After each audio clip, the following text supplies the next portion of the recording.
હે ડગલે પગલે માં સમરું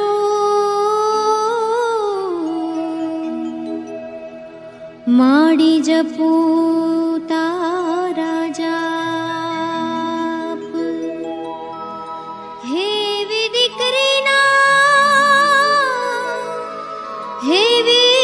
દીકરીના અંતરમાં વસજો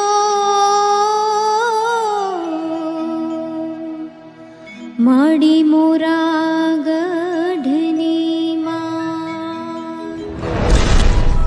દેવર્ષિ, દ્રઢ મનોબળ હોય તો કશું અશક્ય નથી। અંતર્મનમાં ઉઠતી તીવ્ર ઈચ્છાની લહેરો મનુષ્યના ભાગ્ય માટે સફળતાની ચાવી બની જાય છે। એમ મારી દીકરીના મનમાં મંદિરે જવાની જે ઉત્કંઠા જાગૃત થઈ છે તે યોગ્ય છે। પણ માતે આપ તો એને